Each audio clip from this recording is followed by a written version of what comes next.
Christian parenting.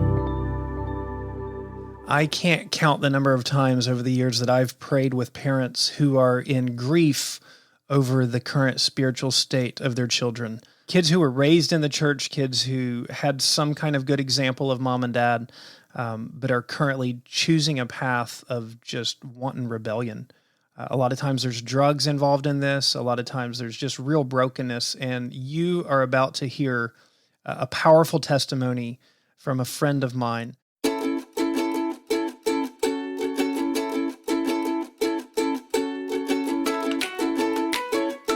I never stopped believing God existed. I just stopped liking him. I didn't care for him as far as I was concerned. I understood what he was up to. It was like, you do your thing and I'll do my thing. You leave me alone, I'll leave you alone.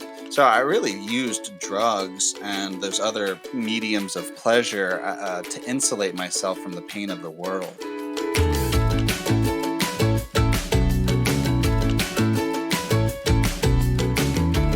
I'm Jay Holland, and I want to welcome you to Let's Parent on Purpose. This is a podcast for parents who want to thrive and not just survive their parenting years. Each week, I'll bring you an insight or an interview that will help strengthen your marriage, your parenting skills, or your personal walk with Jesus. If you like what you hear, you can subscribe, share it with your friends. Go to letsparentonpurpose.com for more details. And if you really like it, you can sign up for my Things for Thursday email and get a copy of my Fun Family Conversations ebook by texting the word THINGS, THINGS, to 66866.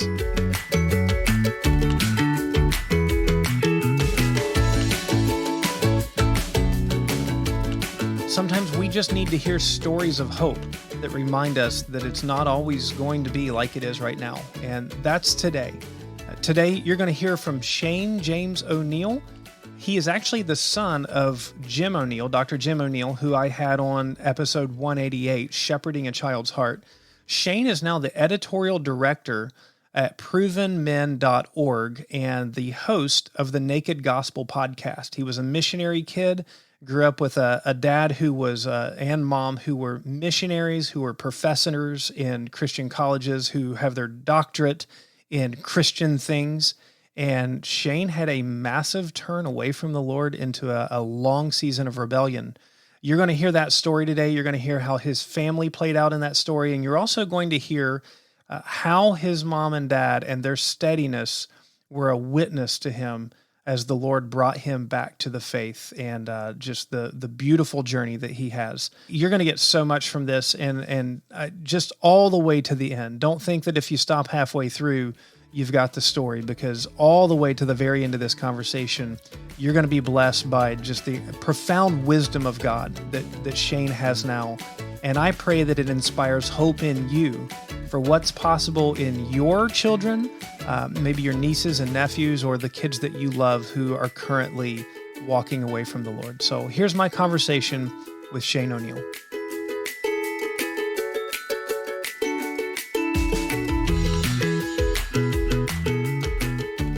Shane O'Neill, it's a joy to have you on. It's a pleasure. And I just want to say, over the last couple of months, it's been sweet to get to know you as a friend, and I'm happy to share you with my audience. So thank you for coming on our podcast today. Jay, it's really cool to be here, man. I really enjoyed the exchange we were able to have on the Naked Gospel, and I love being able to be here with you. Yeah, you have, I guess everybody has a unique story, and your story seems particularly unique. And so my hope today from our conversation is taking your unique story. There's some elements to it that I know that there are so many moms and dads that live in grief at what's happening in some of their older, whether it be teenage children or even young adult children, who have strayed from the gospel. And I would like to just walk through your story today to hear the story of Jesus in you, and also the story of the interplay of your mom and dad Hmm. through there. So if you don't mind, we're going to start towards the early end, because your childhood was quite different than the average American. Can you tell a little bit about how you grew up? For sure, man. Yeah, so I was born in the Philippines. My folks were there for 13 years. I lived there for the first 5 years of my life. 3 sisters, 2 older, 1 younger, which really just means I got beat up by women a lot growing up. Um, and moved back to the States in '95. So I was 5 years old at that point. Even then, I think we spent a year in Pennsylvania, then 5 years in Virginia, and then back up to Pennsylvania, and then bounced around quite a few times while we were in Pennsylvania, just due to the financial nature of our family and trying to figure that stuff out. So yeah, geographically, it's been quite unique. I think when my folks were married 18 years, they'd moved 18 times. Oh my goodness. Yeah, which is gnarly to think of. I haven't counted mine up, but yeah, it's not as dense as that, but it's quite a few times for sure. Man, so our backgrounds were the opposite. My mom and dad bought a house that we moved into when I was, I think, 7 days old, Hmm. and lived there until I was midway through college. Wow, So they were able to raise the family in one house. wow.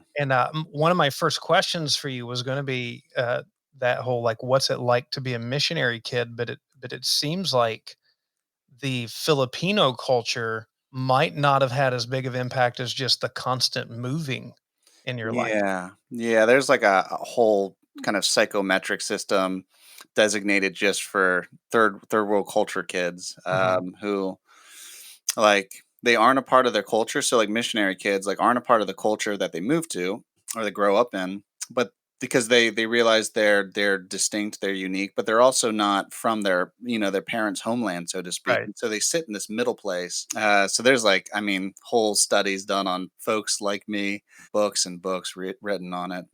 So yeah, it's pretty unique. You spent the first 5 years of your life in Yeah, the Philippines. How aware were you at that time of, like, how unique and different you were? It's hard, the thing is, like, mm, I don't remember a ton of details about the first 5 years of my life, but I remember impressions, yeah, I have snapshots of pictures. yeah. So, did you feel more like everybody else, or did you distinctly feel more different than everybody else? Yeah, it's a good question. It kind of even the memory of it strikes me as a very vivid dream that I used to have all the time. Of course, size and proportions are really wonky in dreams, and so even as I've gone back and visited the Philippines to see like just like a stairwell, stairwell where it's like, oh, like I thought that staircase was huge, but there's like three steps, that's all there is to it, or the house you grew up in and whatnot. Yeah, it's being an MK. Well, it gave me certain skills that I'm really grateful that I have. It taught me about people. Like I'm pretty good with people when it comes to just interacting with them and knowing them, empathy, a lot of compassion. Like it stewards those things because you have to know how to make friends. And so a lot of people do have that where it's like, oh, like I've known him since kindergarten, or like I've known him for 2 decades. Like I really don't have anyone like that. Mm. And growing up, we didn't have anyone like that. So just being able to assimilate well, those are skills that like I've gained that I'm really grateful for. The flip side of that, of course, is like a sense of rootedness, a sense of home. My parents practiced that in different ways. My mom, for instance, would have kind of like staple images and furniture pieces that like no matter where we went she always brought that, even if we were like staying in like a hotel room, so like Mm. just a way of kind of practicing rootedness on the move and trying to give us a sense of home. But at the end of the day, there is an exchange that takes place there. You gain a sense of empathy that most people don't have, a relationality that most people don't have, or wanting to hear other people's stories while at the same time feeling that your own story is a bit truncated and not really knowing how to tell it. Did you feel more like a chameleon where, like, you can adapt to so many situations and you can kind of fit in with a really wide variety of people, but maybe deep down inside you feel like, but none of these people actually understand me. And I'm not even sure if I understand me enough to know where that would be. Yeah, that started to surface for sure in like middle school, but nothing. I didn't have like thoughts like that when I was young. Young. Right. For me, it's just like all play and whatnot. But I would definitely, the assimilation techniques that I kind of implicitly learned, was inculturated into, definitely gave a chameleon type effect. And the way that that did play out was just being fake, because I could read the kind of person people wanted me to be, so that Hmm. they'd be friends with me. And so I'd put on that face, I'd present that sort of charisma or animation. I mean, it wasn't even till like my 20s that I learned that I was even an introvert. Like I do Oh, really, wow. really well, and I need that space. But like until then, I mean, anybody would have said like he is a very strong extrovert. So those sorts of things took me a long time to catch on to. But yeah, like learning how to be real, how to present like vulnerability. Like I had stories, and stories are captivating, so that would draw people in. And like there's a novelty piece to sharing a good story, but all the while you're not really sharing who you are, but you're giving people what they want. And so growing up, like that was just kind of like a default setting. And it wasn't until like middle school where I fully kind of set into kind of a mask, so to speak. And there were a series of events that made that my face. It solidified the cement, and I wasn't able to crack that for a long time. What you just said is really interesting because that is not just an experience of traveling missionary kids. Mm, Especially around the middle school time, kids are wondering, it's like they're, as their brain starts making all these new connections, yeah, and fires up into puberty, there's this great sense of confusion over who they are. yeah, And one of the problems is we tend to dump them in these institutional holding pens with a bunch of other people going through the exact same thing, yeah, where they all don't know who they are either. And yeah. so you tend to present what you think people want, instead of really knowing who you are. And so it sounds like yours might have been amplified with that. Yeah, it's probably true. I think even in middle school, it was easy to intuit that it was really just a space where everyone was learning how to be fake, like learning how to be cool, as opposed to learning who they are and learning how to be real. I think some unique individuals were able to step into that and learn who they are, but like there's so much different social pressure.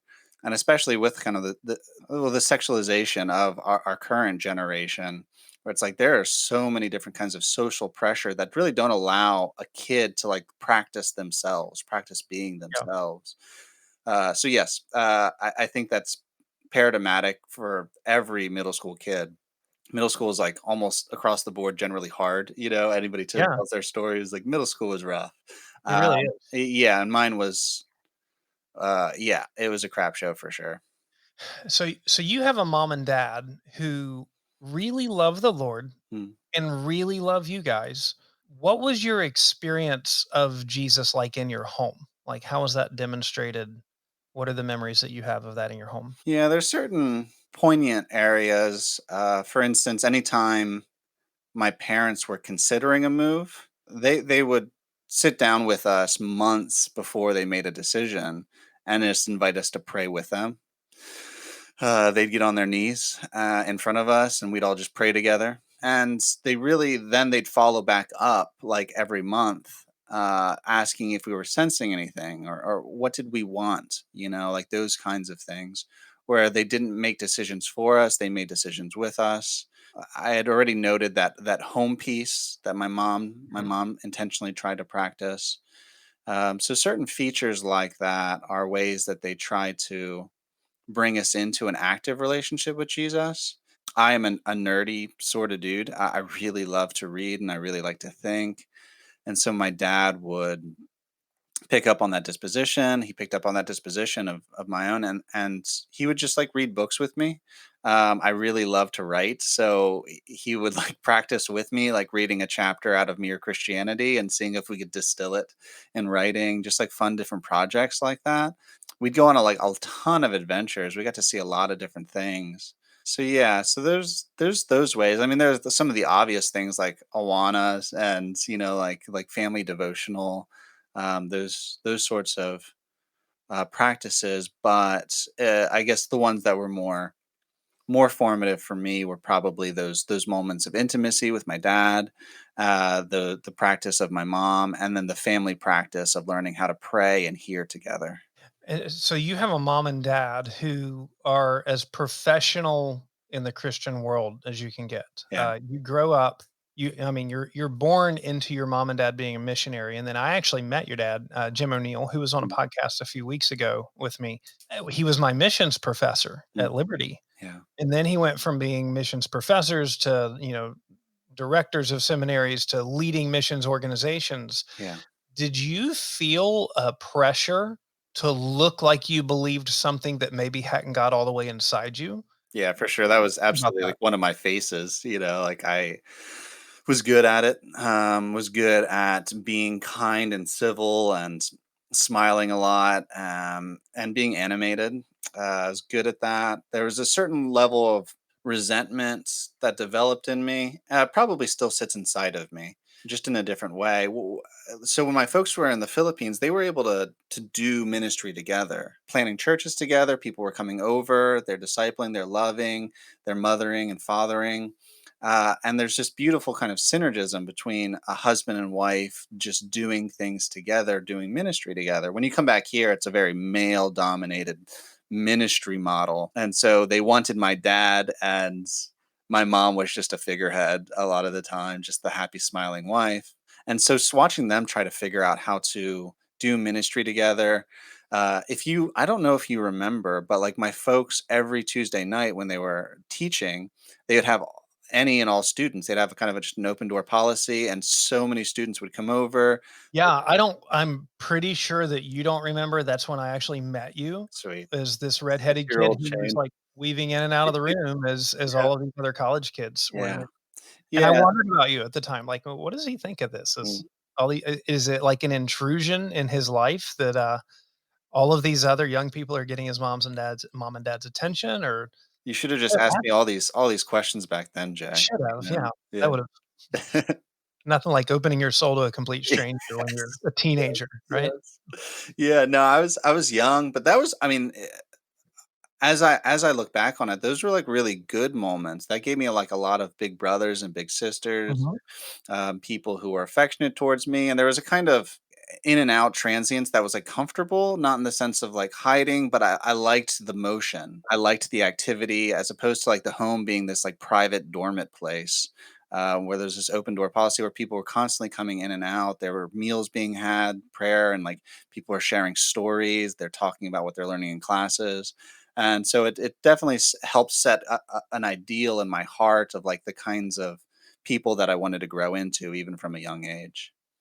So it's interesting because you've got this incredible example of a mom and dad who are not just genuinely pursuing Jesus to like what it looks like to the outside world, but they're demonstrating that in your home. Yeah. You're surrounded by older people who love the Lord, who've given their life to the Lord. You're surrounded by college age people who, I mean, the people that would hang out with your parents were the ones who legit Yeah. had a passion for Jesus. So you've got all this example. You want to ultimately be like a lot of these people, but a different pathway kind of took hold for a season of your life. Would you care to get into that? Yeah. I like what you're doing right now because you're trying to help us appreciate the backdrop. I'm still trying to understand the backdrop myself in a lot of ways. Like sometimes I communicated as I was a kid who was, hiding, and then all of a sudden was faced with something too real, to pretend like he was actually living a real life. Other ways I would say it's like the exact opposite. Where it's like, no, like I was a good kid, I got good grades, I was like very sociable, and then in eighth grade, a series of events happened. So like it's hard because they're like really two different kinds of stories. Yeah. So when I was in eighth grade, my grandfather passed away, who I was close to, but I really hadn't been touched by death before. So it was really kind of just like the absence of a person from your life's landscape. Not just that, somebody who like is your progenitor, like you came from them, Mhm. so there's a lot of identity tied up with family and inheritance and grandparents, especially for a missionary kid, because there are so few constants. So grandfather passes away, but then like just a few weeks after that, this girl that, as far as I was concerned, I was in love with, she got sexually abused, yeah, in a rough sort of way. And maybe just like a week or two after that, my aunt committed suicide. Wow. Yeah, and then, like, there were, like, 2 or 3 other deaths, like, that year. So like it was just a very dense month, and I just hurt really, really badly. And I didn't know how to make sense of it. Yeah. So like if somebody would have asked me at that point, like, what do you want? I probably would have said something like, I just want to be happy. And as like, the philosophy of a middle schooler, I had put it together in my head that if you give God his, he'll give you yours. And so I thought that God had reneged on his side of the deal, of keeping us safe, of protecting us from the horrors in the world. I think even the suicide, I'd never come face to face with the idea that life might be so painful that there could be more hope in death. And then somebody decided to test that out. So even like that idea alone, that like death might be more preferable to the pain that we experience in life. And then all of a sudden I'm experiencing that pain, and I'm seeing somebody who just took that route. And so just like all sorts of new paradigms are opened up to me. And I'm just in eighth grade, like I'm just a kid, and I can't make sense of any of it. Most of what I heard from youth pastors and pastors, whether it's, indirectly spoken to me from the sermon pulpit or from people who were, in authority positions trying to like counsel me through that. Like a lot of it was just like, this happened for God's glory, buddy. And you like, just give him praise. Like he is good. Mm. So like in my mind, I'm hearing the point to life is happiness. God wants to be happy. So God killed him or allowed her to be raped so that he could be happy. Like how does that make Mm. sense? And I'm supposed to bite my lip and say he's good? Like Um, it's not going to happen. So I didn't know how to feel what I was feeling. I was so very, very angry, just real, real hurt. And so in my mind, I had tried the Christian thing where, uh, if you do these things, then it'll make you happy. So I just asked the world, I like, what will make me happy? And they said, money and drugs and promiscuous living, like those things will make you happy. So I was like, okay, I'll go do those things. And that was, that was kind of the beginning of the hellish lifestyle that ensued for the next 4 or 5 years. Now, during this time, were you able to still put on the front at home? To an extent, it started to break pretty quick. I was angry and I was real hurt. But I became really cold towards my family, even as I go back and ask them how they remember those times and how they saw me. Like I look back and I'm like, "Whoa, like what a frail kid." And they say like, "Oh, what a confident kid." Huh. Like they see this confidence, this bravado, this nonchalance and apathy. Whereas for me, I was just beat to hell, and I just hurt so bad. And I was on the verge of just crying at any moment or just lashing out. Like I was very volatile. So yeah, even the perception itself. So the contrast was there, what I felt inside and what was seen. So it's hard for me to accurately represent maybe how well or what kind of face I was even wearing during that time. And I think sometimes we try to hyper analyze things that, even when I look back, analyzing myself as a middle schooler, Mm. there's a Yeah. lot of years that have happened. And the truth is, like, it kind of like you said before, I could make multiple stories. If I was telling my testimony, I could give multiple versions of testimony. They would all be true because they would all be highlighting certain things. And at some point, it's like, this happened. Yeah. Like all of the whys behind it. Well, here are the whys. I'm I'm a broken, sinful person in a broken, sinful world, and Jesus had not yet got deep enough in me to make sense of the things that I was experiencing. Yeah.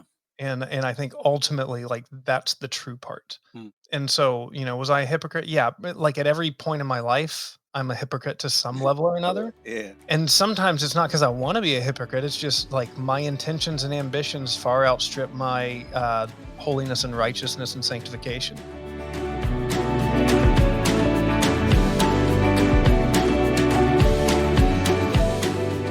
As parents, we feel the pressure to parent well, but life, especially right now, makes it hard.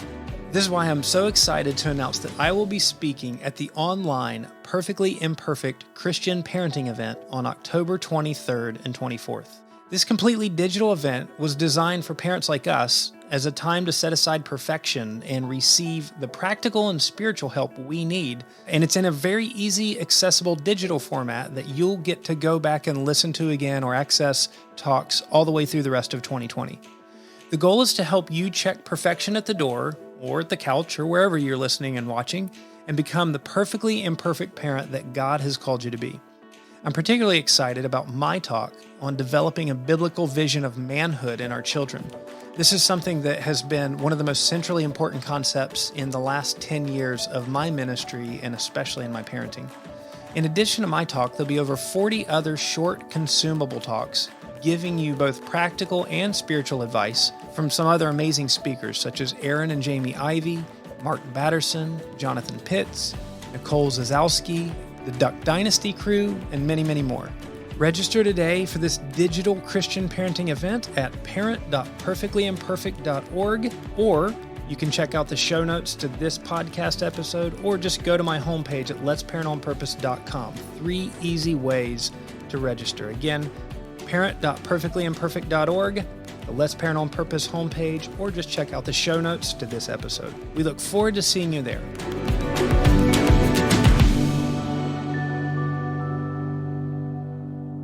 So we go back. This all started in 8th grade for you, Shane. Yeah. How long did this period last? Till I was 19. Wow. Yeah. So I don't know how election or meeting Jesus, like how that works, the sealing of God's spirit within you.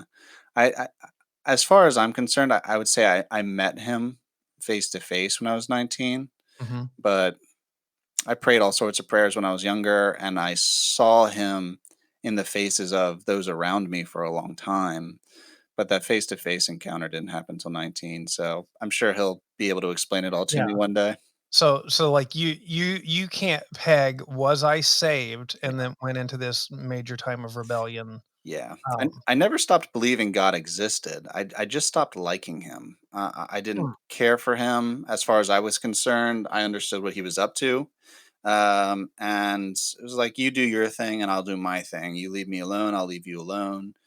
I won't mess with your peeps. Just don't mess with my life. Hmm. So I really used drugs and those other mediums of pleasure to insulate myself from the pain of the world. I didn't know what to do with pain, and so I had to insulate myself from it because I didn't have hope. I lost all my hope. If I saw it, there was nothing in on the horizon that would indicate life and light and promise to me. It was just black the whole way through, where it ended in God's face, which was black as well. And I just didn't want to see that, didn't want to experience it, and so I'd use drugs and these other things just to give me a buffer from that pain. You use the phrase, God, I'll leave you alone, you leave me alone. Do you Yeah. feel like he left you alone during that time? Yeah, that's a good question. Well, no, of course not. He just he well, in one way that he wouldn't leave me alone that I was irritated at was through my family. Hmm. My family wouldn't let me do whatever I wanted. Another way that he wouldn't leave me alone that I was blind to was just through people that loved me and were present to me and wanted to hang out with me.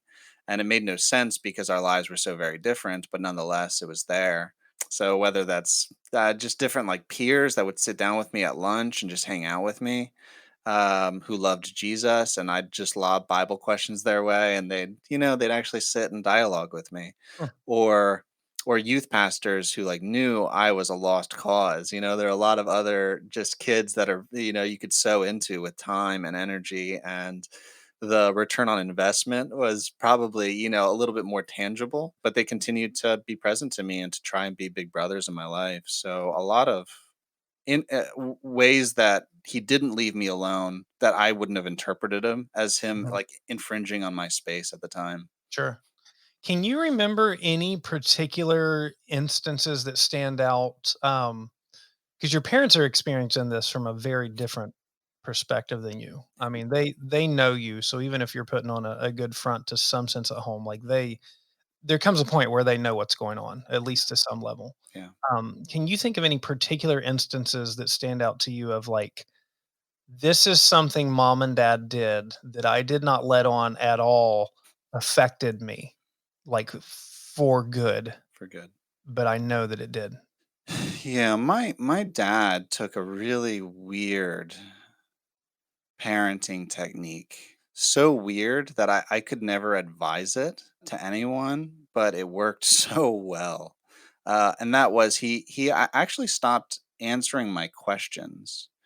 Well, probably like eighth or ninth grade. And he would just feel with me and he would consider with me. He would process with me. He would never give me answers. Hmm. Sometimes I resented him for that. I'd come home and ask him a question and be like, "Why, why this or whatever," and he would just say, "I don't know," or like, "Son, come hang out with me, just sit with me, let's go for a walk," or something like that. And I'd storm off. I'd be like, "Some, doctorate of missiology and anthropology, you are," and I'd scoff at him, but those that was really significant. I didn't need answers. Like I think Tim Keller brings that up where it's like, if somebody's hurting and they come to you with a theological question, the last thing they need is something theologized. They don't need, if they're questioning their faith, they don't need some kind of rational response. You just need to be present to them. And that's how God was in my space that I was blind to. He was just present to me. Like God is like willing to wait us out. And I think that's what my dad did. He waited me out. I'd come home and I'd hurt, and so he'd cry with me. We'd have moments and we'd laugh together. So that's something that my dad in particular did. Something else was they carried on something like a Tuesday night dinner where we would invite friends over. There's kind of like the standing rule of like, hey, if they're important to you guys as our kids, they're important to us, and we have to know them. And so there was kind of some kind of like mandated practice of like having a dinner where we invite our friends over. And a lot of my friends didn't have family dinners and they didn't know how to function with adults, and it would terrify them. But they'd come because they were like interested, like a family dinner. Like this sounds like a thing.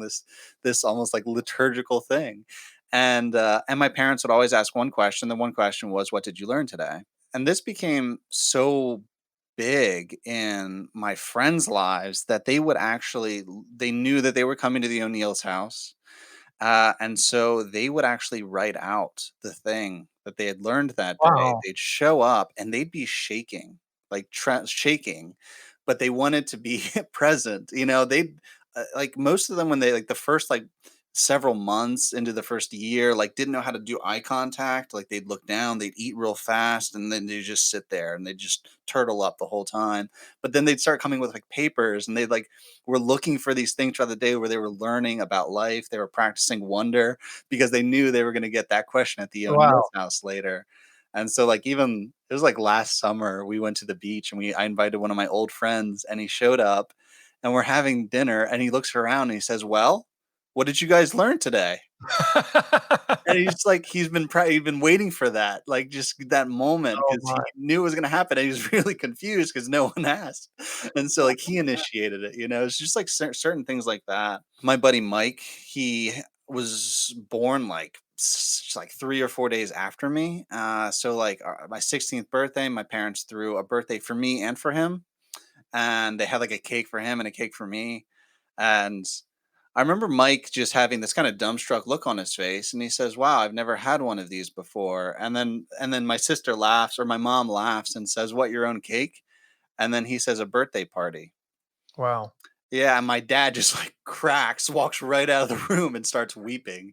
He just like, okay, don't know how to process that. Like, what's it like Uh, to grow up never being celebrated for being born, mm, like that your existence matters. And so they gave that to my friends, then they loved me by loving my friends. mm.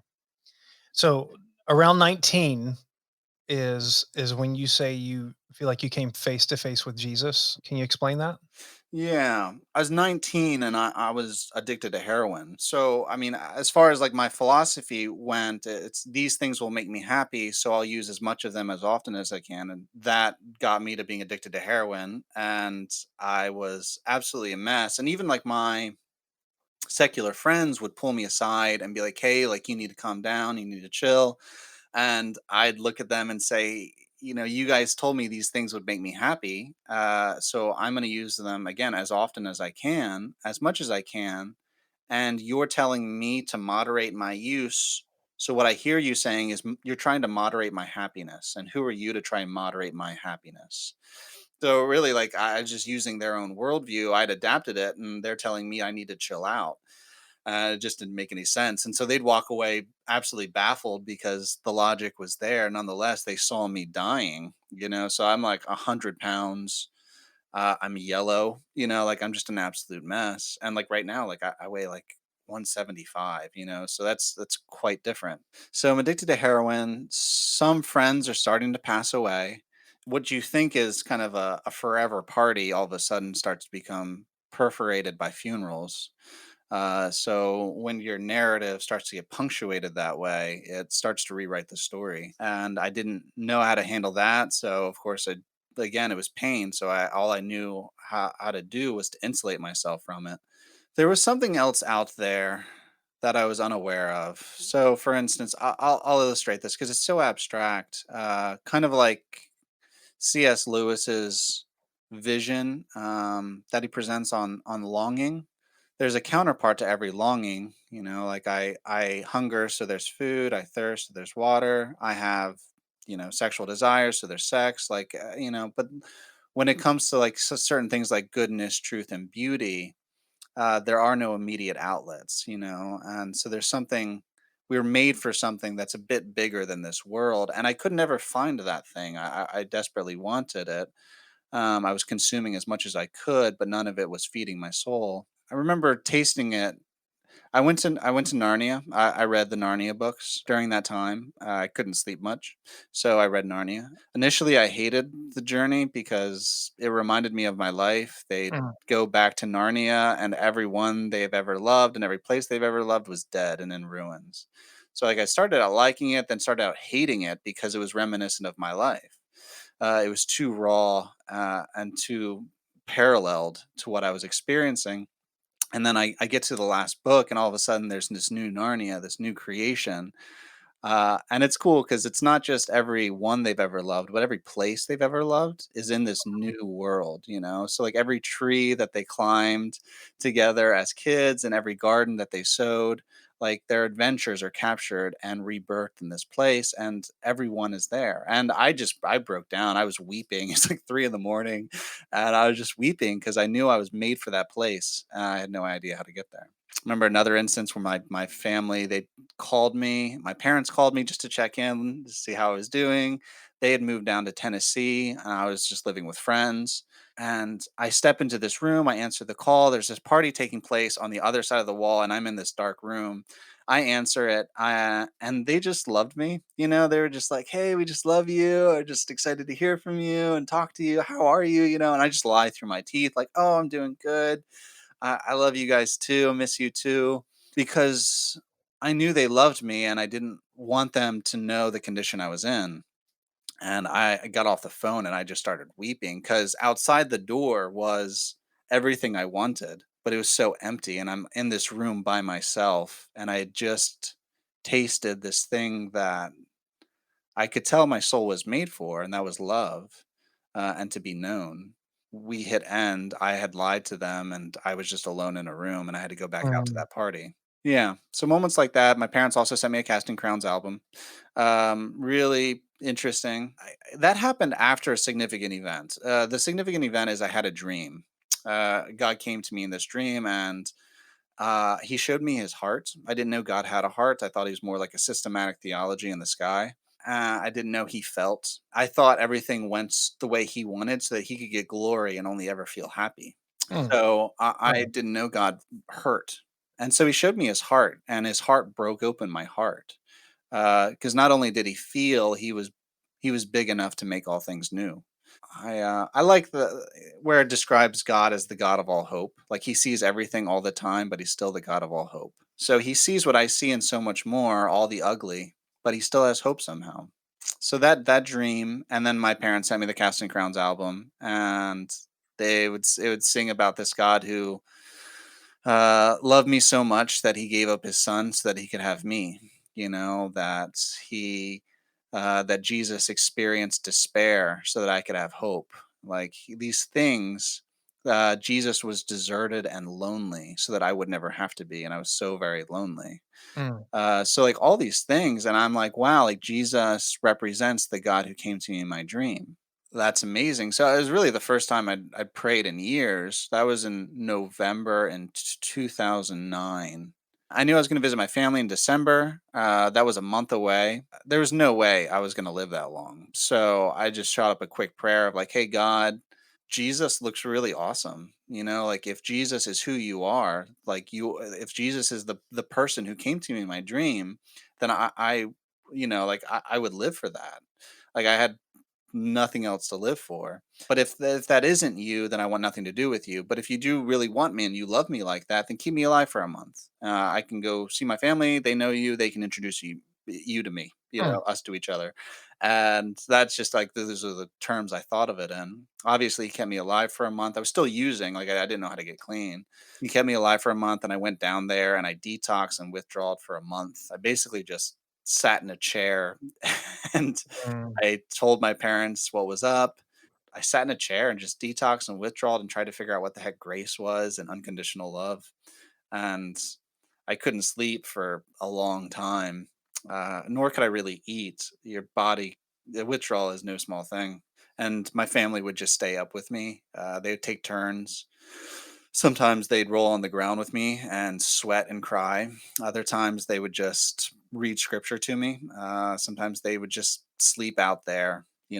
So whether that was my sister or my parents, they just took shifts, kind of just being with me. Wow. Yeah. So that's 2009, Yeah. 10, 11 years down the road. Yeah, here we are. Yeah, I hit 10 years in January. Yeah. Hey, congratulations. Thanks, man. It's a big deal. It is a big deal. Yeah, the number of people who actually get off of heroin without going to like a rehab or a meeting is like 0.01%. Like get off the stuff and Unbelievable. stay off the stuff. And Yeah. I've never been to a rehab. I never went to meetings. Like I just tried to just sat in a chair and tried to figure out what grace and love were. Mm. And even as my parents and family showed it to me. Man, this is so good, so rich. I'm going to land this plane and I'm going to ask you. So, down the road, several weeks, maybe a couple months down the road, as I do a series on technology in the family, I would love to have you back on your ministry now, Mm, provenmen.org. You all minister to those who have really been enslaved through the seedy side of technology. yeah, And so, God has used your story to prepare you for your current ministry yeah. in ways that had you, it's not like you had to go through this stuff. God could have used you no matter what. Mm, But I think the beauty is that because you went through these things, God worked it together for good, not just for you, but for those who love God and mm, those who are called in. And I just want to commend you for being open to the voice of Jesus in here, for staying alive. I've got family members that are addicts, mm, and it gives me hope to hear your story. mm, Anything you want to say to a mom or a dad mm, who might be listening to this and are deep in the throes of worry mm. about their own children? Yeah. If I were to go back and talk to eighth grade Shane, I would say, Shane, you've experienced these things and you hurt real deep and you hurt real bad because you're made in God's image. When he looks at these things, he hurts too. Your reaction and your emotions are a reflection of how God is feeling right now. Knowing that God felt what I was feeling, that I was just feeling a microcosm of what God was feeling because I'm made in his image, and that he was sharing that with me. He was sharing his pain with me, would have dignified my pain. Mm, It would have dignified it. It would have showed me that my pain and my lament and my grief were godlike. It would have helped me to know him better. I didn't hear the gospel. That would have been good news, right? That like it's okay to hurt, and he's going to make all things new, right? I think that that's a way of dignifying a child's experience as they're growing up. Jesus died from asphyxiation. Like he knows what asthma feels like. Like mm, he was hung on a cross. He knows what a splinter is like. Like there are really simple ways of just letting our children know that Jesus intentionally went through what they're going through, so that he could know us, so he could be present Mm. to us in our pain and in our grief. He intentionally lets himself lament right before he raises one of his best friends from the dead. He could have just raised the man, but he gave himself time to weep, right? So, like, we have a God who's not afraid to weep with us and who feels quite deeply, right? But he's also the God of all hope.